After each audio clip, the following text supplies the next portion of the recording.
Good evening, ladies and gentlemen. It's 9:30 on the East Coast, 6:30 on the West Coast. It must mean it's time for your, well, usually weekly Calamity Jane live stream, although the last couple of weeks has been a little bit spotty, though we have a very good reason for that. Life is hard. Yeah, we both had family stuff going on, and my Oh, stuff just, last week was it was my turn on my side. So mm-hmm, mm-hmm. yeah, so sorry for the late scratch. And we thought we were kind of get back into rhythm, and yeah, it's been a little bit bumpy the past month or so, huh?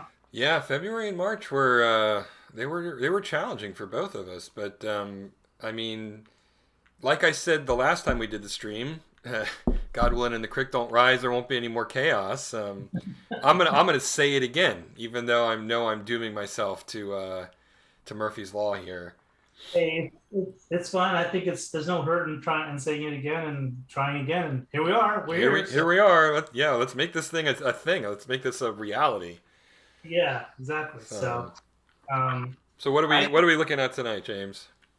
Let me let's see if we're in practice here. I'm gonna share my screen and see everything's still the way we left it. Hey, there we go. That's good. That's good. That's something. Yeah.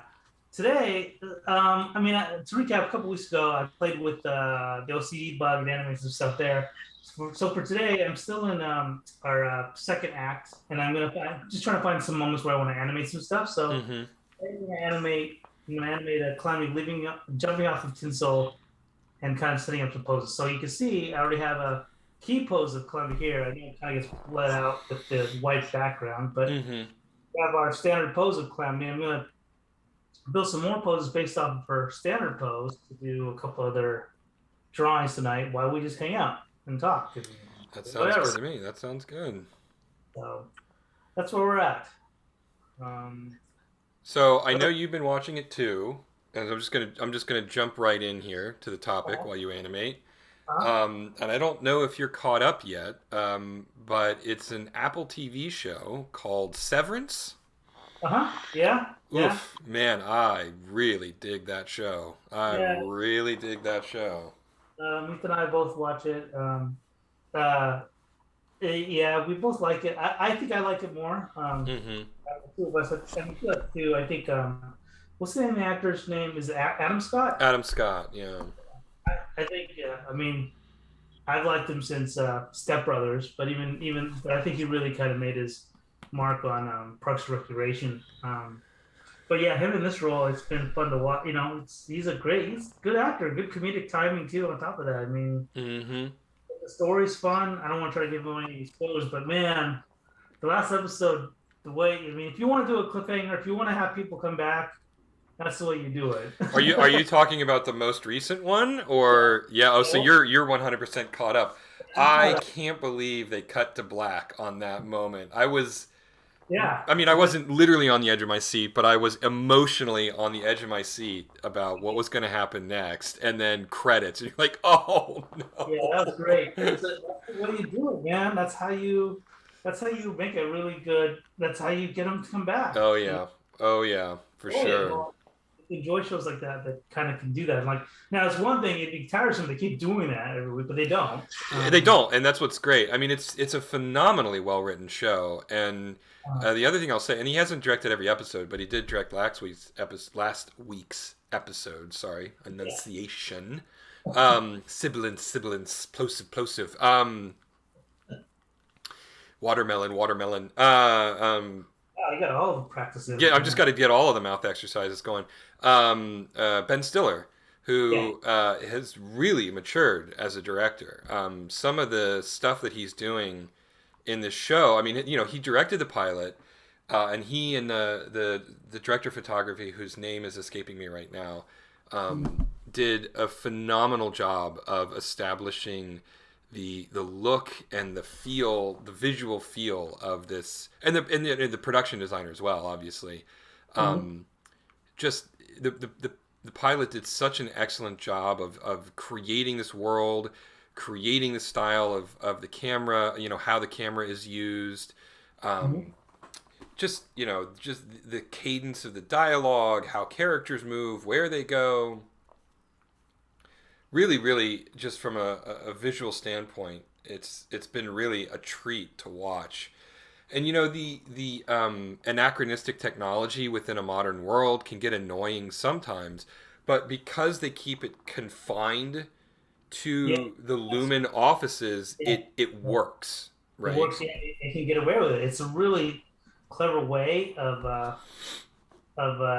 doing of telling the story. They don't have to. Yeah, it's yeah. They put it in a black box, and all that universe lives there. And there's nothing you can do about it. You Mm-hmm. know, it has to be unwound from within. Yeah, it's a really kind of dark sci-fi. I don't know if I think it's sci-fi. I guess I'd categorize it as science fiction. Yeah, It's a real genre bending kind yeah, of show. I mean, it's almost a dark comedy at times, verging on horror at other times. I mean, there's a couple of moments where it's like, "Whoa, this is really getting into horror territory." yeah. Mm-hmm. Um, but no, it's really maybe my favorite thing on Apple TV, and I love Ted Lasso and The After Party as well. Mm-hmm. I mean, Apple TV. I haven't watched any of the movies they've done. I haven't seen Coda yet, which I've heard is phenomenal. Really good, Um, what's that? really good. Yeah. Yeah. Um, and there was another movie, like a I don't know, kind of a popcorn flick that Tom Hanks did with him and a Yeah, robot. yeah, I haven't seen that one yet. But I like yeah, Tom Hanks. I haven't actually seen him in anything in a really long time. yeah. I think the last thing I saw of him was in Sully, that the airplane landing in Hudson River story. I think he played Sully in that or something. Yeah, I'm trying to remember if there's anything more recent than Cloud Atlas that I've seen him in. That was I was still living in Seattle. I was still married at that point. That was so that had to be before 2017. yeah, yeah. Cloud Atlas. Oh boy, yeah. Bring back memories. I mean, that one. I don't know what was going on that one. That That was and that. just the Wachowskis. Just I don't know. I don't know. I don't really fully understand what happened to them. I mean, I think that they still have some really great ideas at times, but I just don't know that they know what to do with them anymore. It's really, I don't know. It's really strange. Like I feel like they need to find they need to do what Lucas did in the original trilogy, which is he writes the story, and then he brings in a screenwriter to to turn that story into a script. Right. That's what he Yeah. did with Empire and Return of the Jedi. Mhm. Um, and I feel like the Wachowskis, if they hired a writer to take their kind of chaotic, creative visions that they have and turn that into a better movie, I think it would be well served because they've got amazing ideas. You know, I really wanted to like The Matrix Resurrections. Mhm. I thought the idea of going really meta with it and almost poking fun at the notion of Hollywood reboots. What a, I mean, I just, the first act, I was like, this could be really interesting. I'm really curious to see where it goes. And then, it fell apart pretty quickly after that. Um, I haven't even seen it yet. it was not good. I really wanted it to be good, and it really was not good. Yeah. And it's a shame. I also understand that Lana Wachowski, part of it was a commentary on her feeling isolated, or not isolated per se, but trapped in a state that she didn't belong in. Right? It was talking about her, her coming out as trans and that kind of stuff. Yeah. Yeah. And I understand it from that perspective, but the problem is I mean, not the problem, but the reality is that if you're going to make a sequel to The Matrix, people want to see action, right? Yeah. Yeah. You also have to do it. Yeah, you still It have to make an action movie, and yeah. and I feel that that's where it kind of fell apart as a result, Yeah. and it was kind of a shame, honestly. Yeah. Yeah, it's a sequel slash reboot, and so there are just pre-built expectations because of that. Mm-hmm. Mm-hmm. But I haven't seen it, so I'm in the rare like usually like seems like at least it feels like I'll bring up something and then you haven't seen it yet, but this is the case where I haven't seen it yet, Yeah. but you're Yeah. telling me about it. But just from what you're telling me, I don't know if I'm going to see it because I wasn't. I kind of checked out after Matrix 2, whatever one that one was. Yeah. I didn't. Reloaded. Yeah. I gave up. I gave up after he became Superman in number 2. So I don't know what's that. I didn't. I didn't know if I wanted to sit down and rewatch them again and refresh my memory as to what those movies were about. I mean, I kind of like enjoyed the first one, but Hmm. the second one wasn't enough of a hook for me to stay on board. But I almost wanted to do it just to kind of revisit the reboot a little bit here. But from what other friends have told me, what you said, everything, I don't know if I will be at this point. So Yeah. yeah, Yeah, I don't really think it's worth it, especially since you haven't seen the Matrix Revolutions. Now, I will say that I actually really like the Matrix Revolutions, okay, but it kind of turned into guys in mech suits fighting robot squids, and that was okay, fun, right? Like yeah, the Neo stuff was interesting too, especially the this notion of Agent Smith breaking his way into the real world by taking over the brain of a human, which I thought was a really interesting idea. And, obviously the guys in robot suits fighting giant squid robots was all CG, hmm, but they toned down a lot of the weird, rubbery human CG that kind of really, you know, kind of screwed up the Matrix Reloaded, in my opinion. I thought that the 100 Agent Smith fight was such a great idea, but hmm, the CG was it just wasn't there to support their vision, right? The hmm, Wachowskis' vision. And then there were easy places where they could have uh, avoided some of the plasticky, uncanny valleyness of Neo when he's flying around, but just not getting him so close to the camera, right? yeah, Um, and it's the same trap that Lucas fell into with the Star Wars prequels, of an over reliance on CG. I think CG works best in a live action movie when it's I would argue 60 to 65% practical, and then you use CG to fill in the gaps where you can't do it practically, right? hmm, yeah, Now that it limits the scope of your crazy vision potentially, but it also grounds what you're trying to do, in my opinion, right? I mean, we've talked about this before, but you know, the last couple of Avengers movies and then every Marvel movie since have been visually arresting from a pure spectacle standpoint, but they're all CG cartoons, right? yeah. Well, yes, yeah, yeah. That's true. There's Yeah. no real stakes because it's not all CG. At the end, ultimately the CG will end and Robert Downey Jr. will be standing there again. Hmm. And some people are really okay with it. I guess that's too far for me. I can't create that suspension of disbelief, right? Into the Spider Verse was all CG, and so I was totally invested in Miles Morales, totally invested in Jake Johnson's Peter Parker, because there Hmm. wasn't that disconnect, right? Like it wasn't a bunch of CG action and then Jake Johnson was standing there. It was Peter Parker the whole time. So I guess in a roundabout way, what I'm saying is that it's the inconsistency, it's the juxtaposition of live action and CG saturation that Hmm. creates that cognitive dissonance for me. You know what I'm saying? I do. I think I think I think in Lucas's case, it did feel like kind of like it's a new toy for him too, though. He was It playing with it. absolutely was. Yeah. He wanted to play the toy. And I don't know if he even cared. It felt like to me that he didn't. He just wanted to do a proof of that the toy worked, and it was influential. I mean, because Mm-hmm. now it's all over. It's prevalent everywhere. Everybody has 3D rendered backgrounds that are, yeah, it's getting to a point where it's you can't tell, or you don't even really notice it, or we as the audience, as viewers, just kind of forgive it now. I'm just used to it. But we've come a Yeah. long way. Just into the movie, it was a Final Fantasy movie, Final Fantasy The Spirit. spirits within. Yeah, I remember that. That's the one where everybody ripped on it because the Uncanny Valley was nothing. It just was too uncomfortable to watch. Mm-hmm. But I remember how much criticism. I mean, but I appreciate for what it tried to do, which It was was try to, ambitious. yeah, it was ambitious, exactly.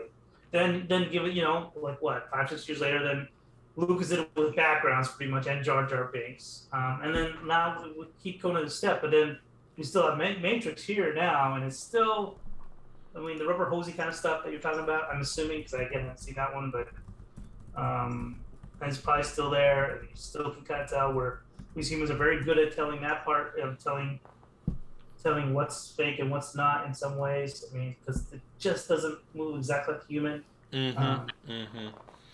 out of it. Yeah. Yeah, it's a complicated thing. I mean, I like the recent Spider-Man movie. You know, Mm-hmm. there was no tension for me in that last fight sequence because it kept being CG cartoon, and then land, and now Andrew Garfield and Tobey Maguire and Tom Holland are standing there, and I'm like, I know you didn't just do any of that stuff, right? And so it to me it completely undermines any tension. Um, I don't know, and maybe I'm just too cynical for my own age, I guess. But it I don't know. It's either for me the threshold has to be like 60 to 65% practical, and then 35 to 40% CG, right? Mm-hmm. And right now I feel like it's like 10% practical and 90% CG. And it's just, and I'm being a little bit hyperbolic here, but Yeah. I do feel like the pendulum has swung far too much in the side of CG right now for my taste. Uh-huh. And it's a personal preference, right? Like, Yeah. I'm clearly in the minority opinion here, based purely on box office receipts for things like Endgame and Spider-Man and what have you. Yeah. Um, well, with that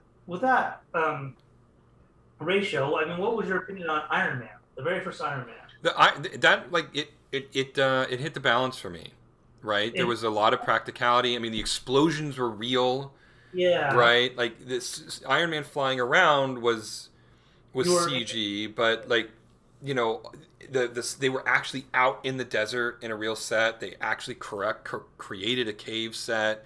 Yeah. When Tony Stark was hammering on things, he was hammering on things, and the Huh? suit was actually practical, right? In a lot of scenes, It actually existed, it but then actually like, existed, yeah. yeah, But then, that was a pretty. I like that movie. I like Iron Man 1. 2 was okay. 3 was okay. yeah, Iron Man. one was a classic for Yeah. me in terms of comic book movies. I Yeah. mean, John Favreau, like, I hope that Marvel just keeps cutting him a paycheck because he, sort of like, Ben Stiller set the tone for Severance. See what we did there? Okay. Um, John Favreau basically set the tone for all of Marvel with that one movie. Like, Yeah. every Marvel movie that's come since then owes a huge debt of gratitude to what John Favreau did with the first Iron Man film. Mhm. Yeah. Um, yeah, I really like the first Iron Man. I thought it hit that mark, 60-40 approximately. Mhm. Mhm. So, and that number varies too. Like I'm talking big budget action flick, right? If Yeah. we're doing if we're doing pot boiler neo noir thriller, then it needs to be something like 90% practical or more, right? Yeah. It's a sliding scale. I'm not trying to be particularly draconian about any of it. Just that is my personal taste for big budget blockbusters. Yeah. Yeah. And it limits what you can do because you can't do certain things like have every Wakandian plus every superhero in the entire world walk through portals, right? But Yeah. it also, I mean, you get something more along the lines of Captain America: The Winter Soldier and Iron Man, which are a little bit more grounded and believable. Mhm. Mhm. Yeah. Well, don't get me started. Yeah. Don't get me started on Captain America. Oh, I know you don't like Cap. I know you don't like Cap. I I do like him. I just don't like his premise, like how he was created, his origin story, all of it. And no matter what they do no matter what they do over time to sugarcoat it, it doesn't convince me. I can't do it. I That can't is get behind. reasonable. I mean, I just spent the last 10 minutes talking about my inability to suspend my disbelief based on the amount of CG. I mean, if the origin of the character is completely failing for you, I mean, what can you Yeah, do, right? I mean, I can't even get to the effects part. I mean, I'm just like the whole core being of existence is bad. It's just terrible for me. mm-hmm. So, but yeah, that's a whole other that's a whole other topic we can get into. So that's another time. But yeah, but back to Severance though. Yeah, I I really, yeah. To our tens of viewers, I would recommend watching it. I think it's a terrific show. I think it's really well. The casting is terrific. Didn't even talk about the casting yet, but yeah, all like Christopher Walken's in it. Patricia John, Arquette, yeah, John Turturro, yeah. and Who's the actress that plays Helly? yeah, She's a terrific actress. Never seen her before, but yeah, she's I've never seen her before. yeah. So kudos to her. Mm-hmm. Yeah, it's overall such a it's a yeah, they have a gem of a show. And I guess I don't know whether we want to become Apple fanboys, but the Apple TV stuff is the main app I'm using now to watch content these days. Yeah, Britt Lauer. I don't know how to pronounce it. Okay. And in a rare turn, she's actually not a transplant. She was born in Illinois. Oh, okay. How about them apples? Huh. That's cool. Yeah. And she's, age appropriate. Born in 85. How about them apples? Well, you thought like they'd get some 20 something? Yeah, I always feel like it's like that sweet spot for women is like 23 to 28, and then you fall out of that range and all of a sudden you're old. Yes, yeah. But you know what? I mean, hopefully, I think the trend is like another Apple TV Plus show was the one with Uma Thurman. I don't recommend that show. I think it's awful. But Yeah, okay, okay. it was, but I mean, she's a main player in it. I guess it's not in it that all that often, even in some episodes. But I mean, I think she was kind of billed as like a selling one of the stars of the show. But yeah, I don't recommend the show though. Sadly, sorry, Uma Thurman. Um, but I think it's changing a little bit. I think we are seeing females that are older than that magic perception of 20 to 30s kind of coming into the show finally. That part's good. So hopefully you see more of those too. There's another one. It's on Netflix, I think. I always call her the mom from The Sixth Sense. I don't like her. Colette, I think. Oh, Toni Collette? Well, no, I don't think it was Toni Collette. Not from The Sixth Sense. Yeah, I think she's the mom from The Sixth Sense. Oh, interesting. Yeah, and now I'm Yeah, I'm just checking here. Was Toni Collette? see? Wow, I have not seen that movie in a long time. Good memory. Wow. Good memory. Yeah, when I watched the movie, the only thing I walked away was like, Toni Collette's an amazing actress. Oh yeah, no, she was phenomenal. Even though I didn't remember that it was Toni Collette, she was phenomenal in that movie. Yeah, she was. Yeah. Anyway, she had a movie, not a movie, a TV show on Netflix that was good, like some sort of it's kind of like a thriller type of show, but she did a great. She does her roles really well. She's an amazing actress. Anything she does, I will give it a shot. It wasn't. I recommend it if you like Toni Collette for sure. Yeah, I saw that and I was somewhat interested, but I was kind of on the fence about it. So I don't know if you say it's good. But I think Severance takes the cake for me at least. Is one of the better shows on now. That's kind of must watch at this point. It's keep me riveted. Amita finds it a little bit slow, and I totally get that. But I think the pacing is deliberate. It's a purposeful part of the show, so I don't mind it. Yeah, that's the sense that I get too. I mean, not everything has to be like. I mean, I am. My personal philosophy is that you always need to be driving something. There needs to be intention in everything that you're doing, but you don't have to be doing it at a sprint, right? Yeah. As long as there is intention, as long as you're not static, right? Then I'm on board with it, right? And obviously it's a fuzzy line, and it's not a science. It's an art, obviously. Yeah. But nonetheless, I do feel that way. Interesting. This Britt Lauer girl was in several episodes of Future Man, which was that Hulu show with the guy who played PETA in the Hunger Games. Oh shoot, I don't remember his name. It doesn't matter. It was actually a pretty funny show, and she was in a bunch of episodes, and I do not recognize her at all from that show. I can't say. I only saw one Hunger Games movie, and I never saw Future Man. So yeah, I'm completely out of the loop on that. Yeah, yeah.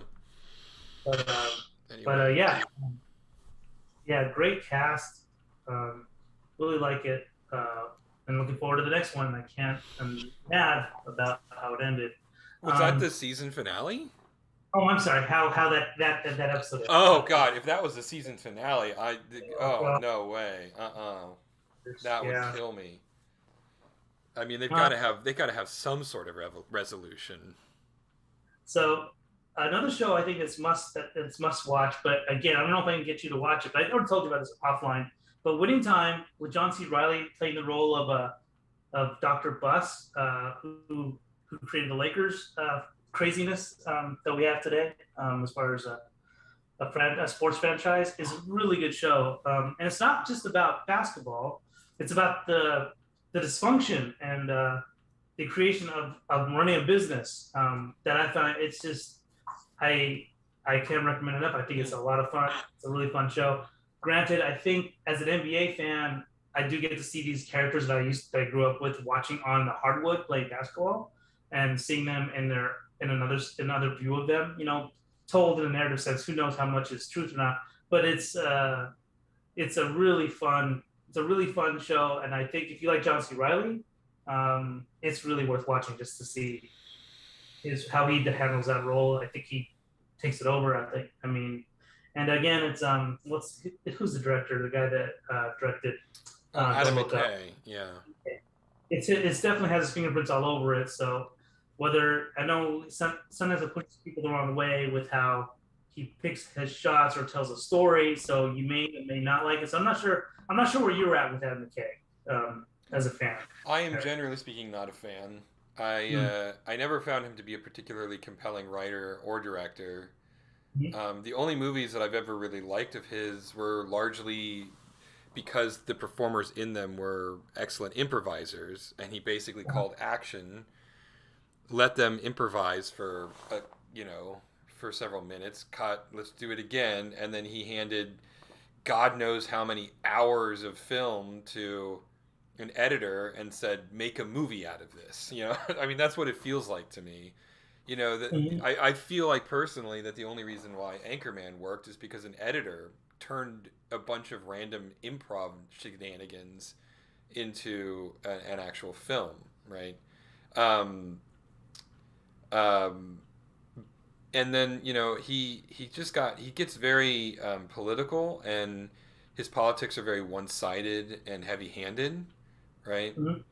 And that can be somewhat, well, it's pretty boring, honestly, when you don't show multiple sides of an issue, or at least it exposes you as kind of not really wanting to explore it, just wanting to grind an axe, right?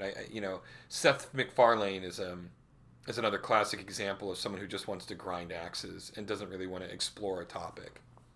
So with Adam McKay, I never. I mean, I don't know. Like the movies I've seen, I kind of missed a whole bunch of them. Like that were from the early aughts, I guess. But Semi Pro, I didn't watch it. I didn't watch Talladega Nights. I think is what it was.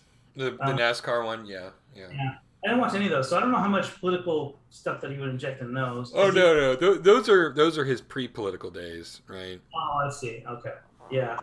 I didn't see any of those. I didn't see any of those with where they pretty much centrally starred Will Ferrell as a goofball doing whatever. But Mm-hmm. Step one that I did see, I thought that was really fun.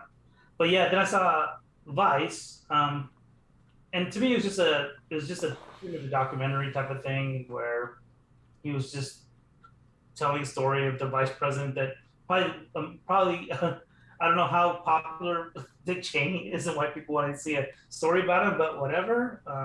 Yeah, I mean But that's what I'm talking about, right? Like we were long past the W administration when Adam McKay decided to do Vice, and this is long after Cheney was out of power, and it didn't really it was almost like he was trapped in a different time, right? He still was bitter and angry about the W presidency, and we all were, but it was just I don't know. It just felt like why. I saw the trailer for that, and my first question was why. You like yeah, who wants to see this? I just didn't really understand it. So, yeah. um, what are you gonna do? I guess. Yeah, exactly. Um, but anyways, what Don't Look Up was fun. I enjoyed that one. Yeah, I mean the global warming nonsense was boring and one sided, but I did like the commentary on society and the different ways that it seems like it's affecting people. I thought that that was pretty hilarious and Yeah, verging on parody, right? Like it wasn't strictly satire; it was almost a parody of what reality is, right? But I yeah. don't think that he saw it that way. I think he was felt like he was making some sort of biting commentary, um, Mhm. but it wasn't grounded enough to be realistic. I thought it was funny, but again, in a parody sort of way, not in a ooh right to the bone kind of way. Yeah, I thought to me, all I kind of kept thinking was it's just like just an updated version of Idiocracy. To me, that's how I felt about it. It's just Right, like kind of, exactly. And Idiocracy was a straight up comedy, right? Um, and frankly, Mike Judge is a better comedy writer than Adam McKay is, pure and simple. yeah, he's pretty brilliant. Mm-hmm. Mm-hmm. I remember us going to go see Idiocracy. Remember, I still live in LA, and we went to the ArcLight, and it was like the only weekend it was playing because Fox was trying to bury it so badly. And Yeah, you I and remember that me and my first too. ex, it was and Yeah, did Steve and Dave go too? I don't remember. I can't remember if they did. I remember you, and I think Ryan went with this too, Yeah, right? Ryan came with us. Yeah. Yeah, I can't remember if there's a couple of animators, and we all kind of went. I can't remember who else was there, but yeah, but I do remember like we were under the we were it was under the premise that we need to see this before it leaves the theaters because we didn't know. It was only in the theaters for one weekend. So like we dropped everything and I'm glad we did because we would not have seen it in theaters otherwise. Did we see it after work? Then is that what happened? Is Yeah, that we what? went we went right to the ArcLight after work. Yeah. And it wasn't the one down at was it the one at the Grove? Was that the one we went to or was it the other one? I don't remember being at the Grove. Oh Okay, man, so it must have been the Hollywood one. I think it might have been the Hollywood one. Yeah, man, it's been so long. That's crazy. Yeah, it's funny how how we have all this pop culture memory type of stuff, from when we used to work together too. That we saw stuff. Yeah, yeah, that's funny. But It's been forever. I can't believe how long it's been since yeah, that one came out. I know. I was still living down in California, so we were in the Burbank building at that point, right? Or were we in Glendale? Were we still in Glendale? No, we were definitely in the Burbank building. Yeah, we're in the Burbank building. Yes. So this was then in 2006, 2007 time frame. Yeah, I would say so. Yeah, yeah. Yeah. It's fun. But yeah, I had a great time watching that movie. I thought it was. I didn't expect it to be that good. I thought it was gonna be kind of like I don't know what's going on with this movie, but no, it was terrific. I really enjoyed it. Yeah, I didn't But know what to expect, frankly. yeah, yeah. And it Because was they got just, yeah. Mike Judge. He had what did he have before that? Did he direct Office He Space? did, wrote and directed Office Space, yeah. That was his other official live action style type of. Before that was Beavis and Butthead, I believe, right? He Yeah, just did he a, did Beavis and Butthead, and he had done King of the Hill by this point. okay, yeah, And Office Space and Idiocracy, and then I don't know if there was any, obviously he did the Beavis and Butthead movie at some point in there. yeah, Um, yeah. eh, and I don't know if I'm missing anything before he got to Extract, which was just not good. It was a rare miss for him. It was just boring more than anything else. I can't remember Um, if I saw that or not. yeah, Was that that was starring Jason Bateman and Mila Kunis, I want to say, off the top of my head. uh-huh. And it was just a total miss. It just wasn't good. I mean, it wasn't like it was like offensive or um, you know some other extenuating circumstances for why I didn't like it. It just wasn't a good movie through and through. Yeah. It was just a total miss. But then he obviously not long after that, Silicon Valley, and Uh, obviously like he rode that wave all the way to the bank. Um, yeah, it's too bad Silicon Valley kind of just, at least kind of for me, petered out. It just kind of got tired of them failing and then getting more funding and failing. And it just became the same. cycle over and over again. And maybe that was a commentary for him. I I don't know. mean, Yeah, I mean, 90% of businesses fail in their first year, kind of thing, I guess. yeah, yeah. But the But fact that they kept going like, "Oh, we're losing money," and they just get more money. yeah, yeah.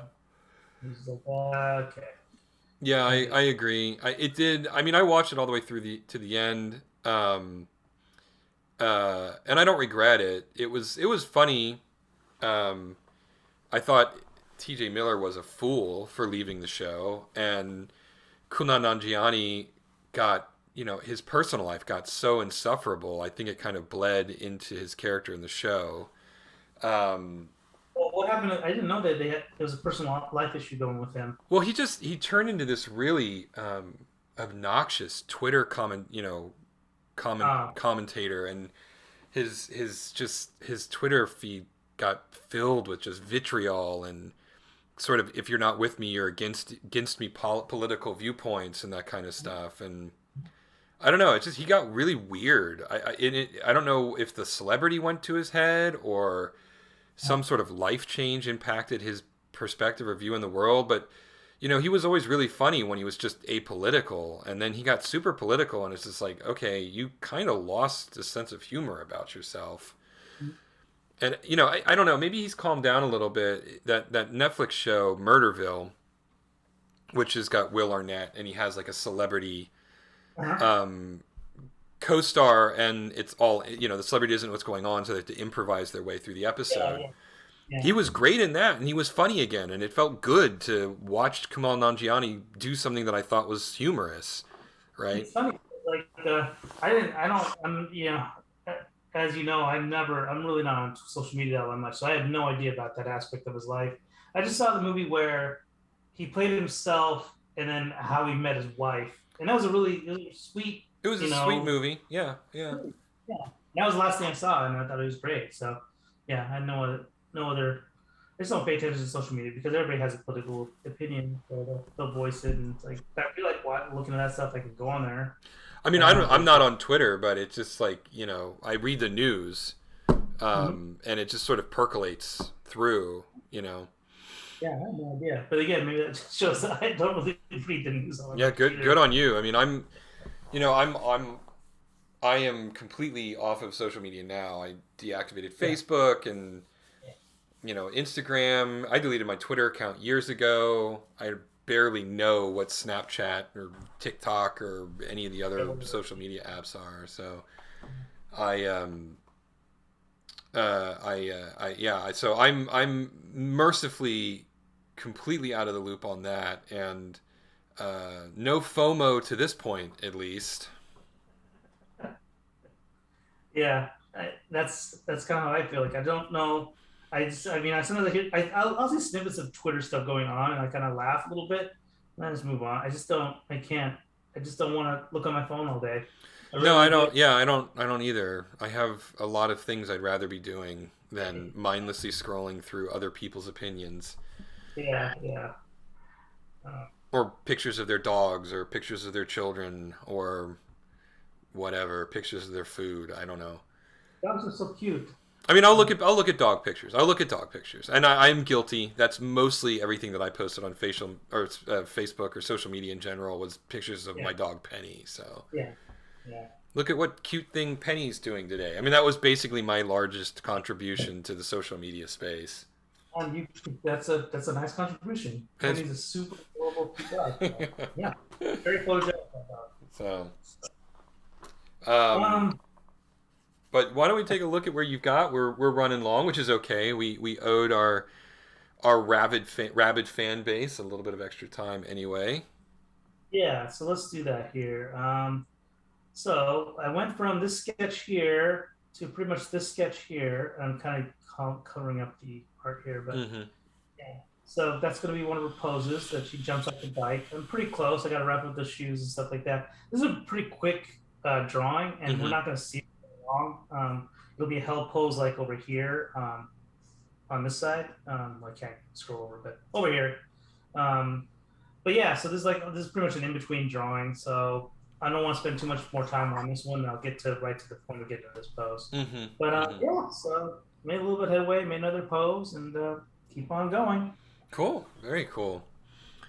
All right. Well, we're at 40 minutes, so I think that that is as good a time as any to wrap up and call it an evening. Thanks for watching, everybody. You can find us at calamityjane.rocks. That'll take you over to our Patreon site where you can become a subscriber. There's plenty of tiers, so considering joining us on this adventure and helping us make this cartoon. Otherwise, you can find us on Facebook and all the things. Presumably, you've already been there because you're watching this stream. And otherwise, have a good night. Stay safe out there, and we'll catch you next week, unless the world falls apart again. Which at this point, who knows? So Yeah, we'll probably see you next week. yeah. All right, y'all. Have a good night. Stay safe. Good night.